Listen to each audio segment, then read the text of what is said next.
ऐसे ही होने पाए प्रभु, ऐसे ही होने पाए। அப்படியே ஆகட்டும் ஆண்டவரே, அப்படியே ஆகட்டும். यीशु के नाम से मांगते हैं, இயேசுவின் நாமத்தினாலே கேட்கிறோம். आमीन। बैठ जाएं। लगातार हम इन वचनों के ऊपर ध्यान देते आ रहे हैं। தொடர்ச்சியாக நாம் இந்த வசனங்களை தியானித்துக் கொண்டு வருகிறோம். First John 2nd chapter verses from 15 to 17, पहला यूहन्ना दूसरा अध्याय 15 पद से लेकर 17 पद तक हम देखते आ रहे हैं। 1 யோவான் 2வது அதிகாரம் 15ஆம் வசனத்திலிருந்து 17ஆம் வசனம் வரைக்கும் பார்த்து கொண்டு வருகிறோம். एक और बार मैं उसको पढ़ के याद दिलाने के लिए चाहता हूं। இன்னொரு முறையாக நான் அதை வாசித்து நினைப்பூட்ட விரும்புகிறேன்.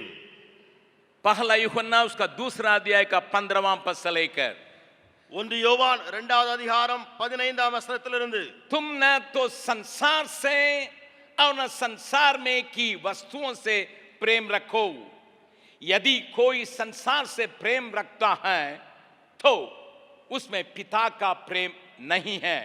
உலகத்திலும் உலகத்தில் உள்ளவைகளிலும் அன்பு கூறாதிருங்கள். ஒருவன் உலகத்தில் அன்பு கூர்ந்தால் அவனிடத்தில் பிதாவின் அன்பில்லை.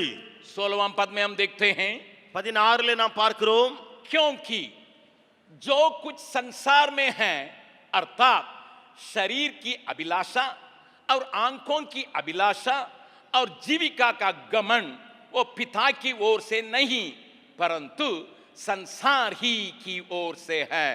ஏனெனில் மாம்சத்தின் இச்சையும் கண்களின் இச்சையும் ஜீவனத்தின் பெருமையுமாகிய உலகத்தில் உள்ளவைகள் எல்லாம் பிதாவினால் உண்டானவைகள் அல்ல, அவைகள் உலகத்தினால் உண்டானவைகள். और संसार और उसकी अभिलाषाएं दोनों मिटते जाते हैं, पर जो परमेश्वर की इच्छा पर चलता है वो सर्वदा बने रहेगा। உலகமும் அதன் இச்சையும் ஒளிந்து போம், தேவனுடைய சித்தத்தின்படி செய்கிறவனோ என்றென்றைக்கும் நிலைத்திருப்பான். इस वचन के ऊपर हम कई बातों को देखते आ रहे हैं। இந்த வசனத்தின் அடிப்படையிலே अनेक காரியங்களை நாம் பார்த்து கொண்டு வருகிறோம். मैंने पहले ये कहा था, நான் முதலாவது இப்படி சொன்னேன், पौलुस के समान हम भी कह सकते हैं हम यीशु मसीह के क्रूस पर घमंड करेंगे। பவுலை போல நாமும் சொல்ல முடியும், நான் சிலுவை குறித்தே, இயேசுவின் சிலுவை குறித்தே மேன்மை பாராட்டுவேன். क्योंकि संसार मेरे लिए, मैं संसार के लिए क्रूस पर लगाया हुआ हूं जिस पर यीशु मसीह अपने जीवन को दिया। ஏனென்றால் இயேசு கிறிஸ்து தன்னுடைய ஜீவனை கொடுத்த அந்த சிலுவையிலே உலகத்துக்காக நானும் எனக்காக உலகமும் சிலுவையில் அறையப்பட்டிருக்கிறது. जो व्यक्ति क्रूस के ऊपर घमंड करने के लिए चाहता है वो संसार के साथ अपने को क्रूस पर चढ़ाने के लिए दे दिया है। எந்த மனிதன் சிலுவை குறித்து மேன்மை பாராட்டுகிறானோ அவன் அந்த உலகத்தோடு கூட தன்னையும் அந்த சிலுவையில் அறையப்பட ஒப்பு கொடுத்து விட்டான். इसके ऊपर मैंने प्रकाश डाला था, இதை குறித்து நான் விளக்கி பேசினேன். फिर मैं आगे आपको ले गया, திரும்ப நான் தொடர்ந்து பேசுகிற வேளையிலே संसार की आत्मा क्या कर सकती है करके உலக ஆவி என்னவையெல்லாம் செய்ய முடியும் என்று பேசினேன். मैंने एक जन के उदाहरण को भी दिया था, ஒரு மனிதனை உதாரணமாக பேசினேன், जो पौलुस के संग संग उस टीम में था, பவுலோடு கூட அவனுடைய குழுவில இருந்த ஒரு மனிதன். परंतु संसार की आत्मा उसके ऊपर आक्रमण जब किया, ஆனால் உலக ஆவி அவனை ஆட்கொண்ட போது वो संसार के पीछे चला गया। அவன் உலகத்தால இழுப்புண்டு போனான். जरूर एक मुख्य व्यक्ति था, அது ஒரு முக்கியமான மனிதனாய் இருந்தாலும், अच्छे सेवक के साथ था, நல்ல ஊழியரோடு கூட இணைக்கப்பட்டிருந்தாலும், उसके जगह खाली होने से पौलुस तड़पता है करके मैंने दिखाया। நான் காண்பித்தேன், அவனுடைய இடம் காலியா இருக்கும் பொழுது பவுலே துடித்து போனான். परंतु संसार की आत्मा की ताकत उसको गिरा दिया है। ஆனால் உலக ஆவியினுடைய வல்லமை அவனை விழத்தள்ளிற்று. इसको मैंने आपको समझाया, இதை நான் உங்களுக்கு புரிய வைத்தேன். बीते हफ्ता मैंने कहा கடந்த வாரத்தில் நான் சொன்னேன், ये संसार की आत्मा को कैसा पहचानेंगे। இந்த உலக ஆவியை பகுத்தறிவது எப்படி. मैंने एक बात के ऊपर जोर दिया, ஒரு காரியத்தை அழுத்தி சொன்னேன், जब हम प्रभु को ग्रहण करते हैं, ஆண்டவரை நாம் ஏற்றுக்கொள்ளும் போது जो कुछ परमेश्वर गिरना करता उसको हम भी गिरना करने की भावना को पाते हैं। ஆண்டவராகிய கர்த்தர் எவைகளெல்லாம் அருவருக்கிறாரோ அல்லது வெறுக்கிறாரோ அவைகளை நானும் அருவருத்து வெறுக்க வேண்டும். हमारे अंदर उस भाव चले आता है, அந்த ஸ்பாவம் நமக்குள்ளே வருகிறது. मैंने उसमें से 7 बातों को आपके सामने लाया था। அவைகளிலே 7 காரியங்களை உங்கள் முன்பதாக கொண்டு வந்தேன். ध्यान से सुनिएगा, நன்றாய் கவனியுங்கள். इसलिए बाइबल बतलाती है, ஆகையினால வேதம் சொல்லுகிறது, संसार की बातों पर, संसार की विचार पर, संसार की बातों में मन मत लगाओ और उसे प्यार मत करो. உலகத்திலேயும் உலகத்தில் உள்ளவைகளிலேயும் நீங்கள் அன்பு கூறாதிருங்கள் என்று சொன்னேன். इसी बात को लेके मैंने हमारे बहनों की बाल को सिंगारने की बातों को भी रखा था. இந்த காரியத்தை நான் வைத்து போதிக்கிற பொழுது நம்முடைய பெண்களுடைய அந்த தலைமுடியை விரித்து போடுகிற அந்த காரியத்தையும் அதில் இணைத்து பேசினேன். उसके कारण को भी बतलाया. அதனுடைய காரணத்தையும் நான் சொன்னேன். कई लोगों ने मुझसे कहा, अनेகர் என்னிடத்தில் சொன்னார்கள், अब ये हम लोगों को मालूम हुआ है वो गिरे हुए स्वर्गदूतों से बचने के लिए इस काम को करना उचित है. அவர்கள் சொன்னார்கள், இப்பொழுதுதான் எங்களுக்கு புரிய வந்து விட்டது அண்ணன், அந்த விழத்தள்ளப்பட்ட தூதரிலிருந்து நாங்கள் தப்பிக்கொள்ள இப்படி இருக்க கூடாது என்று சொல்லி. इसलिए पौलुस रोमियों को लिखने के समय इस शब्द को इस्तेमाल करता है. ஆகையாலே பவுல் ரோமருக்கு எழுதும் பொழுது இந்த வார்த்தைகளை பயன்படுத்துகிறார். रोमियों का 12वां अध्याय का दूसरा पद को देखेंगे. ரோமர் 12வது அதிகாரத்தினுடைய 2ஆம் வசனத்தை பாருங்கள். रोमियों की पत्री उसका 12 अध्याय उसका दूसरे पद. ரோமர் 12வது அதிகாரம் அதனுடைய 2வது வசனம். वहां पर यूं लिखा है, அங்கே இப்படி எழுதி இருக்கிறது, इस संसार के सदृश न बनो, இந்த பிரபஞ்சத்திற்கு ஒத்த வேஷம் தெரியாமல், परंतु तुम्हारी बुद्धि के नए हो जाने से तुम्हारा चाल चलन भी बदलता जाए, जिससे तुम परमेश्वर की बलि और भावती और सिद्ध इच्छा अनुभव से मालूम करते रहो. தேவனுடைய நன்மையும் பிரியமும் பரிபூரணமான சித்தம் இன்னதென்று பகுத்தறியத்தக்கதாக உங்கள் மனம் புதிதாகிறதுனாலே மறுரூபமாகுங்கள். यहां पर संसार के सदृश मत बनो करके जब हिंदी में अनुवाद किया गया है, இந்தியிலே மொழிபெயர்க்கப்பட்டிருக்கிறது, இந்த உலகத்துக்கேத்த வேஷம் தரிக்க கூடாது என்று. वो अंग्रेजी में लिखा do not be conform to this world करके लिखा है. ஆங்கிலத்தில் do not be conformed to this world என்று போடப்பட்டிருக்கிறது. परंतु मैं आपको बतलाने के लिए चाहता हूं, ஆனால் உங்களுக்கு நான் சொல்ல விரும்புகிறேன், ध्यान से सुनिएगा, நன்றாக கவனியுங்கள், इस बात को मन में रखिएगा. இந்த காரியத்தை மனதில் வையுங்கள். वहां पर तमिल बाइबल में ये लिखा है, தமிழ் வேதாகமத்தில் இப்படி எழுதி இருக்கிறது, संसार जैसा वेश को धारण करता उस प्रकार धारण मत करो. இந்த உலகம் எப்படி ஒரு வேஷம் தரித்திருக்கிறதோ அதுக்கு ஒத்த வேஷம் நீங்கள் தரிக்காதீர்கள். यहां पर इसलिए पौलुस लिखता है, இங்கே ஆகையினாலே பவுல் எழுதுகிறார், अंग्रेजी में देखिएगा ट्रांसफॉर्म हो जाओ. ஆங்கிலத்தில் பாருங்கள், டிரான்ஸ்ஃபார்ம் ஆயிரு. हमें संसार के साथ मिलजुल के उसका वेश को धारण करना उचित नहीं है. நாம் உலகத்தோடு கலந்து அதற்கு ஒத்த வேஷம் தரிப்பது நல்லதல்ல. ध्यान से सुनिए, நன்றாய் கவனியுங்கள். अगर कंफर्म नहीं होना है तो आपका ट्रांसफॉर्म होना जरूरी है. நீங்கள் கன்ஃபார்ம் ஆகவில்லை என்று சொன்னால் நீங்கள் டிரான்ஸ்ஃபார்ம் ஆக வேண்டும் கண்டிப்பாக. और संसार आपको एक ड्रेस पहना करती है. இந்த உலகம் உங்களுக்கு ஒரு உடுப்பை உடுத்துகிறது. अपने जैसा दिखाई पड़ने के लिए आपको एक ड्रेस कोड को वो संसार देती है. தன்னை போல இவன் காட்சி அளிக்கணும்னு சொல்லி உலகம் உங்களுக்கு ஒரு வஸ்திரத்தை உடுத்துகிறது. कहने का मतलब, நான் என்ன சொல்ல வர்றேன் சொன்னா, कैमरा के लिए हम अपने का परिवर्तन करना पड़ता है, கேமராவுக்காக இப்ப நம்ம மாற்ற வேண்டி இருக்குது, पोतों के लिए अपने को परिवर्तन करना पड़ता है, பேர பிள்ளைகளுக்காக நம்மையே மாற்ற வேண்டி இருக்குது. बगल वाला का हाथ पकड़ के पूछिए, பக்கத்தில் உள்ள கரங்களை பிடித்து கேளுங்கள், आप क्यों कपड़ा पहनते हैं? நீங்க ஏன் ஆடைய விடுக்கிறீங்க? बोलिए बोलिए बोलिए, சொல்லுங்க, बोलिए बोलिए बोलिए, சொல்லுங்க, பக்கத்துல பார்த்து சொல்லுங்க, क्यों ஏன் क्यों कपड़ा पहनते हैं? ஏன் ஆடைய போட்டிருக்கீங்க? कोई कहता नंगापन को पूरा ढांकने के लिए, சிலர் ஆன்சர் சொல்றாங்க, நிர்வாணத்தை மறைப்பதற்காக நான் போட்டிருக்கேன். लेकिन सामने ढांपते हैं पीछे खोल देते हैं.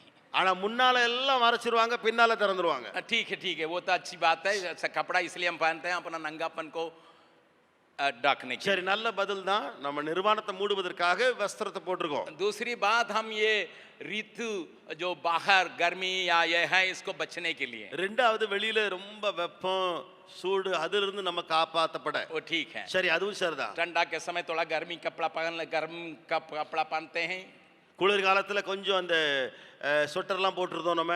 लेकिन तीसरी बात हम यूं क्यों पहनते हैं? ஆனா மூன்றாவது காரியம் ஏன் நாம அந்த ஆடை போடுறோம்னு சொன்னா, दूसरा को दिखाने के लिए, हम மற்றவங்களுக்கு காட்டுவதற்காக, நான் இப்படி இருக்க அப்படி காட்டுவதற்காக. इसलिए चर्च भी आइएगा 10 बार आईना देख लेते हैं.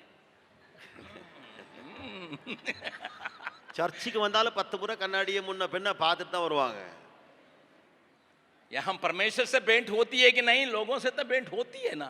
இங்க தேவனை சந்திக்கிறோமோ இல்லையோ, ஜனங்களை தான் பார்க்கத்தான் போறோம், பேசத்தான் போறோம் இல்லையா? अगर आप नया शर्ट पहनेंगे या नया कमीज पहनेंगे या नया कुर्ता या नया चूड़ीदार पहनेंगे, आते ही देखेंगे नया है रे, पिंच करेंगे, नया पिंच. क्योंकि we dress for others many times. कई बार हम कपड़े पहनते हैं दूसरों के लिए, उनके देखने के लिए हम पहन लेते हैं. लेकिन इस मौका को संसार इस्तेमाल करके, ஆனால் இந்த வாய்ப்பை உலகம் பயன்படுத்துகிறது. उसका वेश को आपको लगा के, அதனுடைய வேஷத்தை உலகம் உங்கள் மேல தரிக்கிறது.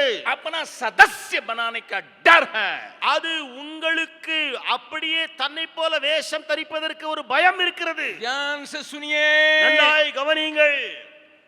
संसार आपको जल्दीबाजी में अपने सदस्य बना सकता है. இந்த உலகம் சீக்கிரத்துல அவசரமாக உங்களை அதற்கேத்த மாதிரி வேஷம் தரிக்க வச்சிரும்.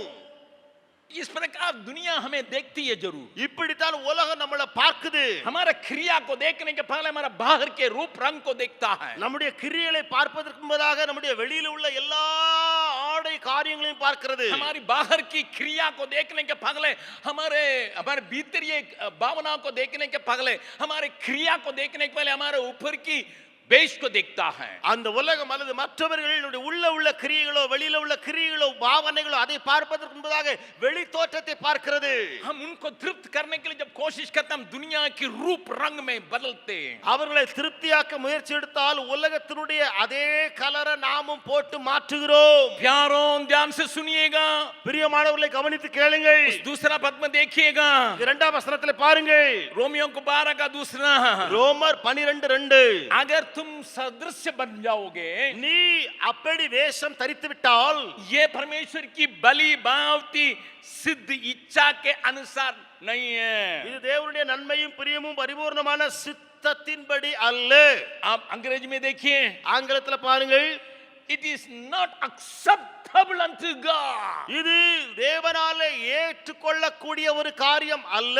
उस शब्द के ऊपर ध्यान दीजिए. அந்த வார்த்தையிலே கவனித்து பாருங்கள். It cannot be acceptable unto God. இது தேவனாலே ஏற்று அல்லது கிரகிக்கக்கூடிய காரியம் அல்ல. आज सवेरे मैं एक न्यूज़ को पढ़ा था 3:30 बजे. இன்றைக்கு காலையில 3 மணிக்கு ஒரு செய்தியை நான் வாசித்தேன். और जैसा चार्ल्स 3 जो किंग बना है, சார்ல்ஸ் 3 இந்த ராஜாவாயிருக்கிறார் இப்பொழுது. अपने मां के बदन के लिए वो माला चढ़ाने के लिए जब गया, தன்னுடைய தாயினுடைய பாடி, அந்த பாடியில அவர் மாலை போடுவதற்காக போனார். रीत रखते हैं उसको रखने के लिए गया.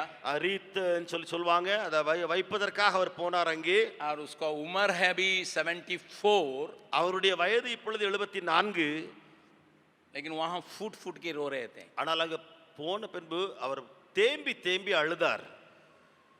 जरूर किसी की मां की मृत्यु होती है, दुख लगता है, कितना भी बुढ़ी क्यों न हो.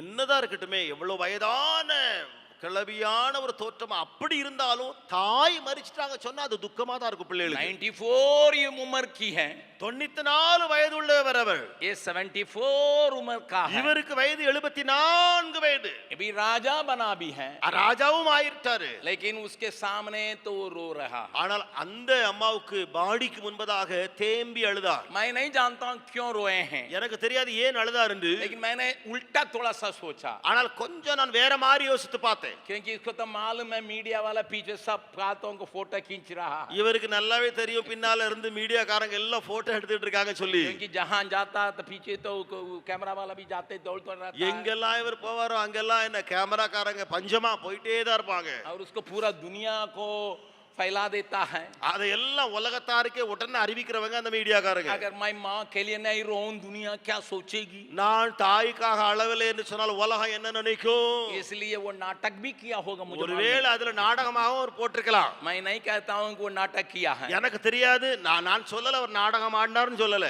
क्योंकि मां रहने से मां की बात को माना नहीं था. ஏனென்றால் தாய் உயிரோடு இருக்கும்போது தாயும் பேச்ச கேட்கல. कई बार रानी और या चार्ल्स के बीच में लड़ाई हुआ था. அநேக முறை ராணி அந்த சார்ல்ஸ்க்கு இடையில ரொம்ப சண்டை வந்துட்டு இருக்கும். मैं जानता हूँ, நான் அறிந்திருக்கிறேன் அதை. मैं कई न्यूज में देखा हूँ, அநேக நியூஸ்ல நான் பார்த்திருக்கிறேன், வாசித்திருக்கிறேன். माँ जिंदी थी तो उस समय बातों का माना नहीं, தாய் உயிரோடு இருக்கும்போது சொல்லு பேச்சு கேட்காத ஆளு, और ख्याल करने के लिए आया नहीं.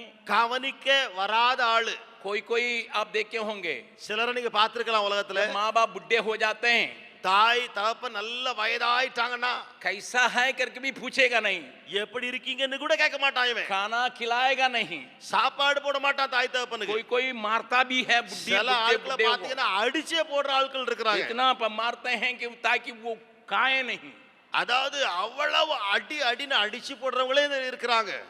और मैं अपनी बात को कहूंगा, நான் என்னுடைய காரியத்தை சொல்ல முடியும். मेरी दादी माँ को भी 90 से ऊपर उम्र हो रहा था. என்னுடைய பாட்டியம்மாவுக்கு வயது 90 வயது தாண்டிக்கிட்டு இருந்தது. वो जवानी में வாலிபத்துல அவங்க आप लोगों को उम्र में जब थी, அந்த என்னுடைய பாட்டியம்மா உங்க வயதுல வாலிப வயதுல இருந்தபோது लोगों के साथ खेल कूद कर रही थी. அந்த வாலிப வயதுல ஜனங்களோடு ஓடி திரிஞ்சு விளையாடிட்டு இருந்தாங்க. एक बार ऐसे पीछे गई, ஒரு முறை வயது அந்த காலத்துல பின்னாட போனாங்க. वहां एक बर्तन रखा हुआ था, அங்க பாத்திரம் ஒண்ணு வைக்கப்பட்டிருந்துச்சு. उसमें वो गिर गई.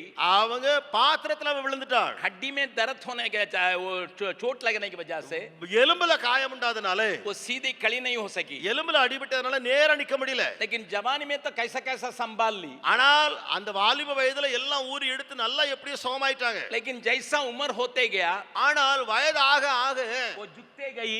அவள் அப்படியே கூனியாக இருந்து கொண்டே இருந்தார்கள். एक लाठी लेके खुबली जैसे ही चलती थी. ஒரு கம்பு அல்லது ஒரு தடியை வச்சுக்கிட்டு ஒரு கூனி மாதிரி தான் நடந்து போவாங்க. मैं खुद कहा हूं, माफ कीजिएगा, मैं अपनी बात को कहता हूं. நான் என்னுடைய காரியத்தை சொல்கிறேன், தயவு செய்து பொறுத்துக் கொள்ளுங்கள் அல்லது மன்னித்துக் கொள்ளுங்கள். दादी माँ, பாட்டியம்மா பாட்டியம்மா बड़ो प्यार से मैं बगल में बैठ के बोलता, दादी माँ ரொம்ப அன்போடு கூட பக்கத்துல உட்கார்ந்து சொல்லுவேன், பாட்டி பாட்டி आपका उम्र कितना हो गया. உங்களுக்கு வயசு என்ன ஆயிடுச்சு? वो बोलती थी 90 से थोड़ा सा ऊपर हो गया. थोड़ा सा मतलब 3 साल ऊपर हो गया, थोड़ा सा ऊपर हो गया. அவங்க சொல்லுவாங்க 90ல இருந்து கொஞ்சம் கொஞ்சம் கூட இருக்கு, அதாவது 3 வருஷம் கூட இருக்குது, அதை சொல்லுவாங்க 3. हाँ, मैंने कहा गड्ढा में जाने के समय जल्दी कट्टिया काली कीजिए. நான் சொல்லுவேன், குழியில போகக்கூடிய வயசு ஆயிடுச்சு உங்களுக்கு, சீக்கிரம் கட்டல காலியாக்குங்க, கட்டல காலியாக்குங்க. वो तुरंत लाठी लेके चले आएगी तो உடனே பெரிய அந்த கம்ப கோலை எடுத்துட்டு வருவாங்க பின்னால. इससे हमको मजा लगता था. இதுல ரொம்ப எங்க விளையாட்டுகள் இருக்கும். लेकिन जैसा सुने थे मेरी दादी की मृत्यु हो गई, ஆனா என்னுடைய அந்த பாட்டியம்மா இறந்து விட்டாங்கன்னு நான் கேட்ட உடனே मैं चेन्नई में था, நான் சென்னையில இருந்தேன். मुझे देखने के लिए मौका नहीं मिला. எனக்கு அவங்க பாடியை பார்ப்பதுக்கு வாய்ப்பு இல்லை. मैं कंपनी में काम करते करते रो रहा था. मेरा दोस्त पूछ रहे थे क्यों रो रहे हैं. ஏன்னா கம்பெனில இருந்துகிட்டு நான் அழுது கொண்டிருந்தேன். என்னுடைய நண்பன் கேட்டான், ஏன் அழுதுட்டு இருக்கப்பா? मेरी दादी माँ की मृत्यु हो गई है. என்னுடைய பாட்டி இறந்துட்டாங்க, என்ன செய்யறது?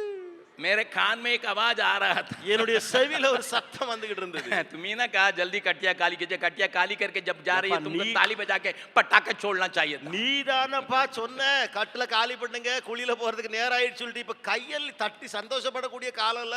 लेकिन रो रहे हो. ஆனா ஏன் அழுதுட்டு இருக்கற? लेकिन मेरे पीछे तो कोई मीडिया पड़ा नहीं. मैं मीडिया के लिए रोया नहीं, मैं प्यार के चलते मैं அப்பா என்ன காலத்துல என்ன மீடியா, என் பின்னால கேமராக்காரனும் கிடையாது, ஒருத்தரும் கிடையாது, அழுக வந்துச்சு அழுத. मेरी ध्यान से सुनिएगा, நன்றாக கவனியுங்கள். हम दुखित होते हैं. நாம் துக்கம் அடைகிறவர்கள். दुनिया में किसी की मृत्यु होने से दुखित होते हैं. உலகத்துல யார் இறந்தாலும் நெருங்கினவங்க உடனே துக்கப்படுவோம். लेकिन बाइबल बतलाती है ஆனால் வேதம் சொல்லுகிறது 2 प्रकार का दुख. 2 விதமான துக்கம். ध्यान से सुनिएगा, நன்றாக கவனியுங்கள். यहाँ पर मैंने आपको दिखाया இங்கே நான் உங்களுக்கு காண்பித்தேன், परमेश्वर की भावता क्या है करके हम समझने के लिए कोशिश करते हैं. தேவனுக்கு பிரியமானது என்று சொல்லி என்ன என்று சொல்லி நாம் முயற்சி எடுக்கிறோம். ग्रहण योग्य बात क्या है करके हम देखने के लिए कोशिश करते हैं. தேவனுக்கு பிரியமான காரியம் என்ன என்று சொல்லி பார்க்க முயற்சி எடுக்கிறோம். कान खोल के सुनिए, நன்றாய் காதுகளை திறந்து கேளுங்கள். what is acceptable unto God. परमेश्वर के सम्मुख में कौन सी बातें ग्रहण योग्य है, Please understand, इसको कृपया समझ ले. everybody in the life come across sorrow.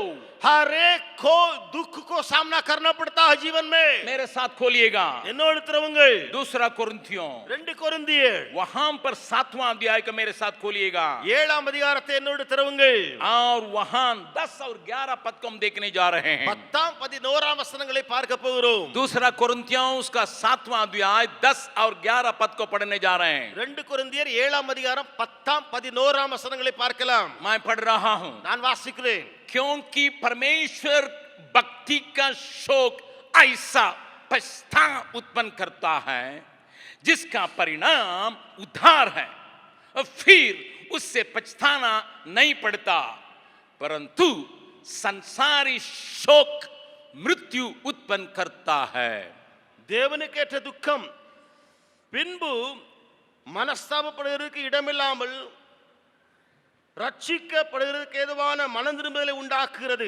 லௌகிக துக்கமோ மரணத்தை உண்டாக்குகிறது। फिर एक और बार 10 को देखेंगे, उसके बाद हम 11 में जाएंगे। திரும்ப ஒரு முறை 10ஐ பார்த்துவிட்டு 11வது வசனத்தை பார்க்கலாம்। यहाँ पर 2 प्रकार की शोक के बारे में बाइबल बतलाती है। இங்க 2 விதமான துக்கத்தை குறித்து வேதம் சொல்லுகிறது। परमेश्वर के तरफ से उत्पन्न होता हुआ शोक, தேவனுக்கேற்ற துக்கம் என்ற ஒரு துக்கம், वो कहां पर हमें ले जाता है? அது நம்மை எங்கே எடுத்து செல்கிறது? पश्चाताप करने के लिए हमें ले जाता है। மனஸ்தாபப்படுவதற்கு இடத்துக்கு நம்மை எடுத்து செல்கிறது। जब हम उस दुख को प्राप्त करते हैं, அந்த துக்கத்தை நாம் பெறுகிற வேளையிலே हमारे अंदर एक मन फिराव की बातें उत्पन्न होती हैं। நமக்குள்ளே ஒரு மனம் திரும்புகிற காரியம் உண்டாகிறது। उसका परिणाम क्या होता है? அதனுடைய விளைவு என்னவாகிறது? उसके बाद पश्चाताप करने की आवश्यकता नहीं, அதற்கு பின்பு மனஸ்தாபப்பட வேண்டிய அவசியம் இல்லை। परंतु ஆனால் एक और दुख है, இன்னொரு துக்கம் உண்டு। एक और शोक है, இன்னொரு துக்கம் உண்டு। वो संसारी शोक है। அது உலக லௌகிக துக்கம்। अगर आपके अंदर संसारी शोक रहेगा, உங்களுக்குள்ளே லௌகிக துக்கம் இருக்கும் என்றால் उसका परिणाम मृत्यु, அதனுடைய விளைவு மரணம்। 2 दुख शोक पाया जाता है। 2 துக்கங்கள் காணப்படுகின்றன। ध्यान से सुनिए, நன்றாய் கவனியுங்கள்। परमेश्वर की भक्ति के चलते जो शोक, தேவனுக்கேற்ற பக்திக்கேற்ற துக்கம்। दूसरा இரண்டாவது संसारी शोक, லௌகிக துக்கம்। इस दुनिया में जितने लोग हैं, இந்த உலகத்துல எத்தனை பேர் இருக்கிறார்களோ, अगर एक मृत्यु की खबर को सुनते हैं, மரண செய்தியை நாம் கேட்கும்போது, चाहे किसी के दोस्त के न हो, யாருடைய நண்பருடைய மரண செய்தியோ, या परिवार के सदस्य के न हो, அல்லது குடும்பத்தினுடைய ஒருவருடைய மரணமோ, या हमारा जान पहचान के लोग के न हो, அல்லது நாம் அறிந்த ஒருவருடைய மரணமோ, या किसी प्रिय नेता के न हो, அல்லது பிரியமான ஒரு அரசியல் தலைவரோ, या प्रिय पास्टर या अगुवाई के न हो, அல்லது பிரியமான போதகர் அல்லது லீடரோ, हमारे अंदर एक शोक को पैदा करता है, நமக்குள்ளே ஒரு துக்கத்தை உண்டு பண்ணும்। परंतु ஆனால் अगर कोई हमारे गलती के चलते में डांटता है, யாரோ ஒருவர் நம்முடைய தப்பு நிமித்தமாக நம்மை திட்டுகிற வேளையிலே, ध्यान से सुनिए, நன்றாய் கவனியுங்கள்। मैंने गलती किया, நான் தப்பு செய்தவன், मुझे कोई आकर डांट रहा என்னை है, வந்து ஒருவன் திட்டுகிறான், हम तुरंत रोते हैं। உடனே நாம் அழுகிறோம்। क्यों रोते हैं? ஏன் அழுகிறோம்? हमने तो गलती किया, நான் தானே தப்பு செஞ்சேன்। लेकिन यहाँ परमेश्वर की भक्ति के योग्य शोक आपके अंदर चले आता है जब आप रोते हैं। ஆனால் இங்கே தேவனுடைய பக்திக்கேற்ற தேவனுக்கேற்ற துக்கம் வருகிறதுனாலே, அதாவது நீங்கள் அழும்போது வருகிறது, तुरंत हमारे अंदर क्या पैदा होता है? உடனே நமக்குள்ள என்ன உண்டாகிறது? पश्चाताप करते हैं, மனஸ்தாபப்படுகிறோம், अकेले बैठ के सोचते हैं, தன்னந்தனியா உட்கார்ந்து யோசிக்கிறோம், मुझे ये कहना नहीं चाहिए था, எனக்கு சொல்லிருக்க கூடாது, அப்படி ये मैं करना नहीं चाहिए था, இந்த காரியத்தை நான் செஞ்சிருக்க கூடாது, या इस प्रकार मुझे जवाब नहीं देना चाहिए था, அல்லது இப்படி நான் பதில் சொல்லிருக்க கூடாது, या मैं इस प्रकार चाल चलन नहीं रखना चाहिए था, அல்லது அப்படி நடந்தது தப்பு, या मैं इस प्रकार सेवन नहीं करना चाहिए था। அல்லது இந்த காரியத்தை நான் பயன்படுத்தி இருக்க கூடாது। हमें अकेले में एक पश्चाताप की भावना पैदा होता। நாம் தனியா இருக்கும் பொழுது ஒரு மனஸ்தாபத்துக்குள்ளே வருகிறோம்। अगर उस प्रकार परिणाम हमारे अंदर उस प्रकार पश्चाताप हमारे अंदर उत्पन्न होता है, இப்படிப்பட்ட மனஸ்தாபம் நமக்குள்ளே உருவாகிற वो வேளையிலே हमें उद्धार के लिए ले जाता அது है, ரட்சிப்புக்கு நேராய் நம்மை நடத்தும், खुशी के लिए ले जाता है, சந்தோஷத்துக்கு நேராய் நடத்தும், आनंद के लिए ले जाता है, ஆனந்தம் அடைய செய்யும், छुटकारा के लिए ले जाता है। விடுதலையை நோக்க செய்யும்। परंतु ஆனால் ध्यान से सुनिए, நன்றாய் கவனியுங்கள், ஆனால் संसारी शोक, உல லௌகிக துக்கம், संसारी शोक லௌகீக துக்கம் हमारे अंदर मृत्यु कला देगा। நமக்குள்ளே மரணத்தை உண்டாக்கும். भाई बहन ध्यान से सुनिए, சகோதர சகோதரியே கவனியுங்கள். परमेश्वर ने कहा था தேவன் சொன்னாரே, संसार की बातों से प्रेम मत रखो, உலகத்திலும் அதில் உள்ளவைகளையும் சிநேகிதாயுங்கள். संसार की चीजें केवल नहीं, உலகத்தில் உள்ள பொருட்கள் மாத்திரமல்ல, संसार की बातों को भी पहचानने की आवश्यकता है। உலகத்தின் காரியங்களையும் ஆராய வேண்டிய அறிவு உண்டு. अभी 11वां पद को पढ़िएगा। இப்போ வசனம் 11 வாசியுங்கள். दूसरा कुरिन्थियों 7वां अध्याय का 11वां पद। 2 கொரிந்தியர் 7:11. सो देखो इसी बात से कि तुम्हें परमेश्वर भक्ति का शौक हुआ, तुम में कितनी उत्तेजना और प्रत्युत्तर और रिस और भय और लालसा और धून और पलटा लेने की विचार उत्पन्न हुआ, तुमने सब प्रकार की ये सिद्ध कर दिखाया कि तुम इस बात में निर्दोष हो। பாருங்கள், நீங்கள் தேவனுக்கேற்ற துக்கம் அடைந்ததுண்டு. அது உங்களிடத்தில் எவ்வளவு ஜாக்கிரதையும் குற்றம் தீர எவ்வளவு நியாயம் சொல்லுதலையும் எவ்வளவு வெறுப்பையும் எவ்வளவு பயத்தையும் எவ்வளவு ஆவலையும் எவ்வளவு பக்தி வைராக்கியத்தையும் எவ்வளவு கண்டிப்பையும் உண்டாக்கிற்று.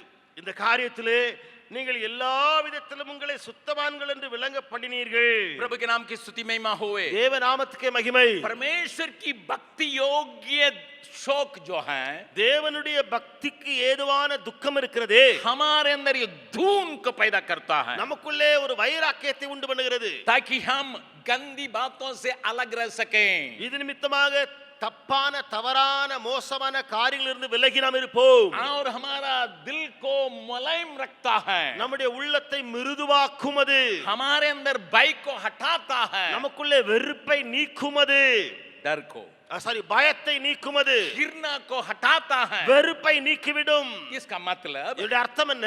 संसार की शोक जो है, லௌகீக துக்கம் இருக்கிறதே, हमारे अंदर भय को लाएगा, நமக்குள்ளே பயத்தை கொண்டு வரும். घृणा करने की बातों को लाएगा, வெறுப்பை அது விதைத்து விடும். कठोरता को लाएगा, கடின தன்மையை கொண்டு வரும். कान खोल के सुनिएगा। செவிகளை திறந்து கேளுங்கள். अगर आपके अंदर संसार की शोक है, உங்களுக்குள்ளே லௌகீக துக்கம் இருக்கும் என்றால், किसी बात के चलते आपको दुख लगा है, ஏதோ ஒரு காரியத்து நிமித்தம் உங்களுக்குள்ளே துக்கம் ஆயிடுச்சு, किसी ने कुछ कहा उसको देख के मुझे दुख हुआ है, யாரோ ஒருவர் சொன்னதுனால நீ துக்கம் ஆயிடுச்சீங்க, किसी की बात में मैं सहमत नहीं हुआ इसलिए दुखित हो गया, யாரோ ஒரு சொன்ன காரியம் எனக்கு அது சரியில்லை ஆகையால துக்கப்பட்டேன், वो संसार की शोक, அது லௌகீக துக்கம். वो हमारे अंदर भय को लाता है, அது நமக்குள்ளே பயத்தை கொண்டு வரும். हमारे अंदर घृणा करने की भावना को लाता है, வெறுப்பை காட்டக்கூடிய உணர்வை கொண்டு வரும். हमारे अंदर कठोरता को लाता है, நமக்குள்ளே மன கடினத்தை கொண்டு வரும். हमारे अंदर रिस्क को लाता है। நமக்குள்ளே கோபத்தை கொண்டு வரும். प्रभु के नाम की स्तुति महिमा हो। தேவ நாமத்துக்கு மகிமை.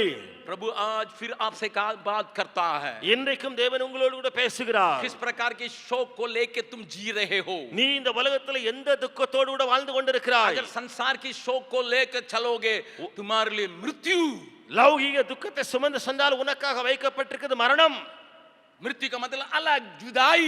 மரணம் என்று சொன்னால் பிரிதல், தனியாகுதல். मेरे प्यारों, मेरे जवानों, मेरे बच्चों, थोड़ा कान खोल के सुन लें। எனக்கு பிரியமானவர்களே, வாலிபர்களே, பிள்ளைகளே, செவிகளை திறந்து தயவு செய்து கேளுங்கள். संसार इस प्रकार की बातों को आपको ऊपर लदवा के आपका संसार का बेस लगाने के लिए चाहती है। இந்த உலகமானது இப்படிப்பட்ட காரியங்களை உங்களை தரிக்க செய்து இந்த உலகம் அதற்குரிய வேஷத்தை உங்களை தரிக்க செய்யும். संसार के लोग जब अपने शौक में चले आते हैं, இந்த உலகத்தார் தங்களுடைய துக்கத்தில் அவர் வரும்போது उनके अंदर कड़वापन, उनके अंदर कठोरता, அவர்களுக்குள்ளே கசப்பு, அவர்களுக்குள்ளே கடின உள்ளம், उनके अंदर कई प्रकार की घृणित बातें, அவர்களுக்குள்ளே अनेக அருவருப்பக்கூடிய காரியங்கள் चली आती हैं। வந்துவிடும். हम अपने आप से पूछें, நம்மை நாமே கேட்டுக்கொள்வோமா? हे प्रभु, मेरे अंदर शौक किस बात के लिए है? ஆண்டவரே, எனக்குள்ளே துக்கம் எந்த காரியத்துக்கு வருகிறது? क्या परमेश्वर के चलते मेरे अंदर शौक आया है? தேவனுக்கேற்ற துக்கம் எனக்கு வந்திருக்கிறதா?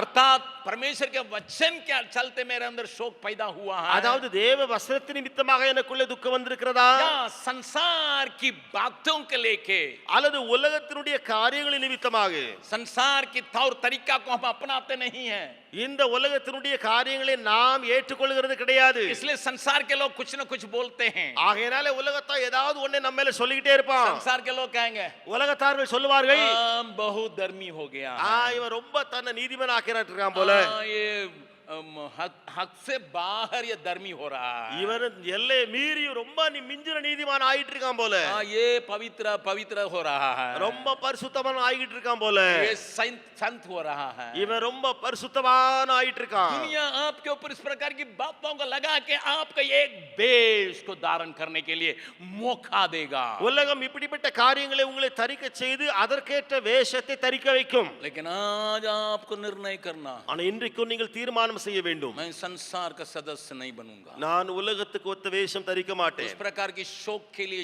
मैं जगह नहीं दूंगी அப்படிப்பட்ட துக்கத்துக்கு இடம் கொடுக்க மாட்டேன் मैं जीवन में आगे बढ़ने के लिए चाहता हूं நான் வாழ்க்கையிலேயே முன்னேற விரும்புகிறேன் मैं ट्रांसफॉर्म होने के लिए चाहता हूं நான் மறுரூபமாக ஒப்பு கொடுக்கிறேன் मैं संसार के साथ कंफर्म नहीं होऊंगा நான் உலகத்தோடு கூட கன்ஃபார்மா இருக்க மாட்டேன் मैं ट्रांसफॉर्मेशन में चले आने के लिए நான் चाहता हूं டிரான்ஸ்ஃபர்மேஷன்ல வர விரும்புகிறேன் इस सवेरे के समय परमेश्वर ने आपसे बातचीत किया இந்த காலையில தேவன் உங்களோடு கூட பேசினார் इस विषय को मैं आगे ले चलूंगा ही இந்த விஷயத்துல இன்னும் நான் பிரசங்கம் செய்து கொண்டே தான் இருப்பேன் मैं इस बात को आपके मन में अच्छा से बैठाने के लिए चाहता हूं ஆனால் இப்பொழுது மனதிலே உங்களிலே நான் தக்க வைத்துக் கொள்ள விரும்புகிறேன் मैं सारी बातों को एक ही दिन में कहने के लिए तैयार नहीं हूं क्योंकि आपको इसको ग्रहण करके चबा के अपनाना है நான் எல்லா காரியங்களையும் ஒரே நாளிலே உங்களுடைய செவியில் போட முடியாது போட மாட்டேன் என்றால் நீங்கள் ஒரு காரியத்தை கேட்டு அசை போட்டு அதை தியானித்து நீங்கள் ஏற்றுக்கொள்ள வேண்டும் आप सबों को मालूम है உங்கள் எல்லாருக்கும் தெரியும் बकरी और गाय में क्या अंतर है ஒரு ஆடு ஒரு மாடு இந்த ரெண்டு கடையில் என்ன வித்தியாசம் या उससे आप लोगों को उतना अच्छा नहीं आएगा ஒருவேளை सुअर और गाय में क्या अंतर है சரி அந்த உதாரணத்தை விட்டுங்களேன் உங்களுக்கு கொஞ்சம் கஷ்டமா இருக்குன்னு சொன்னா ஒரு பன்றி ஒரு மாடு என்ன வித்தியாசம் பன்றி ஒரு மாடு 2 हफ्ता के पहले मैंने कहा था 2 வாரத்துக்கு முன்பதாக நான் சொன்னேன் संसार के अशुद्धता में भाग लेने वालों को सुवर्णी करके कहा गया है இந்த உலகத்தினுடைய அசுத்தங்களுக்கு விட்டு போட்டிருக்காங்களே அவர்களை குறித்து அங்க வேதத்துல சொல்லப்பட்டிருக்கிற காரியத்தை குறித்து நான் சொன்னேன் அது ஒரு பெண் பன்றி या कुत्ता के साथ तुलना किया गया था அல்லது பன்றியை விடுங்க அந்த நாயோடு கூட அவர்கள் ஒப்பிடப்பட்டிருக்கிறார்கள் और एक सुवर्णी या कुत्ता और गाय में क्या अंतर है இந்த நாயோ பன்றியோ ஒரு மாடு அந்த மாட்டு இதுக்கு இந்த ரெண்டு கடையில் என்ன வித்தியாசம் आपने कभी देखा कुत्ता को लेटे हुए न्याम न्याम न्याम चबाते रहता है நீங்கள் நாயை பார்த்துருக்கீங்களா எப்பமாவது படுத்துக்கிட்டு அது அப்படி சொல்லிட்டு இருக்கிறத பார்த்துருக்கீங்களா असे पोड़ रहा அசை போடுறது அதான் அசை போடுறத சரி அசை போடுறத ध्यान से பார்த்துருக்கீங்களா सुनिए நன்றாய் கவனியுங்கள் या आप सुअरों को देखे அல்லது பன்றியை தான் பார்த்துருக்கீங்களா அசை போடுறத क्यों வாய் அசைக்கிறத பார்த்துருக்கீங்களா பன்றியை लेकिन गाय को देखे होंगे ஆனா மாட்டை பார்த்துருப்பீங்க गाय पहले घास खाती है முதலாவது அந்த மாடு புல்ல சாட்டுறோம் फिर लेट के திரும்ப போய் படுத்துக்கிட்டு उसको बाहर लाके அது அப்படியே வெளியே கொண்டு வரும் வாயில कुत्ता उल्टी कर देती है நாய் கக்கி போட்டு வாந்தி பண்ணி लेकिन போட்டுரும் गाय क्या करती है उसको ஆனா மாடு அது அசை போட்டுக்கிட்டே இருக்கும் அந்த क्योंकि ஆகாரத்தை उसके सारी वस्तुओं को वो अपने शरीर में खून बनाने के लिए तैयार कर सकें ஏனென்றால் அதில் உள்ள எல்லா சத்து பொருட்களையும் தன்னுடைய உடலிலே ரத்தத்தில் ஊறக்கூடிய அளவுக்கு சத்தாய் மாற்றக்கூடிய அளவுக்கு आपको मैं थोड़ा थोड़ा इसलिए खिला रहा हूँ ஆகையினாலே கொஞ்சம் கொஞ்சமா நான் உங்களுக்கு அந்த ஆகாரத்தை போட்டுக்கிட்டே இருக்கிறேன் हफ्ता भर जाके आप चबाते रहे अंकल ने क्या बोला अंकल ने क्या बोला நீங்கள் வாரத்துக்குள்ள போய் வாரம் முழுவதும் நீங்கள் அப்படியே அந்த வசனத்தை வச்சுக்கிட்டு அசைப்பட்டுக்கிட்டே இருக்கணும் அங்கிள் என்ன சொன்னாங்க चबा के रहिएगा आप तंदुरुस्ती पाते रहिएगा அசை போட்டுக்கிட்டே இருந்தால் நீங்க உடல்ல பலத்தையும் ஆரோக்கியத்தையும் பெற்றுக்கிட்டே இருப்பீங்க जिन बातों को हम चबाना है उसको चबा के अपने जीवन के लिए उसको लागू करने योग्य बनाने के लिए मैं थोड़ा थोड़ा आपको खिलाता हूँ எந்த காரியங்களை நாம் எடுத்து அசை போட வேண்டுமோ அந்த காரியங்களை மாத்திரம் உங்களுக்கு கொஞ்சம் கொஞ்சமா நீங்க அசை போடக்கூடிய அளவுக்கு நான் கொஞ்சம் கொஞ்சமா கொடுத்துட்டு இருக்கிறேன். आने वाले हफ्ता में भी मैं इसी विषय को आगे बढ़ाऊंगा. வரப்போகிற வாரத்திலையும் கூட நான் இந்த விஷயத்துல இன்னும் முன்னேறி பேசுவேன். मैं विश्वास करता हूं आप दुनिया को सही ढंग से पहचाने, நான் நம்புகிறேன் நீங்கள் இந்த உலகத்தை சரியான விதத்திலே பகுத்தறிவீர்கள் என்று. ताकि यहाँ किसी को दुनिया की आत्मा गिराना ना पाए. இது நிமித்தம் இந்த உலகத்துல உலக ஆவி யாரையும் விழ தள்ளிடக்கூடாது. आइए हम सिर झुकाएं. தலையில தாழ்த்துவோம்.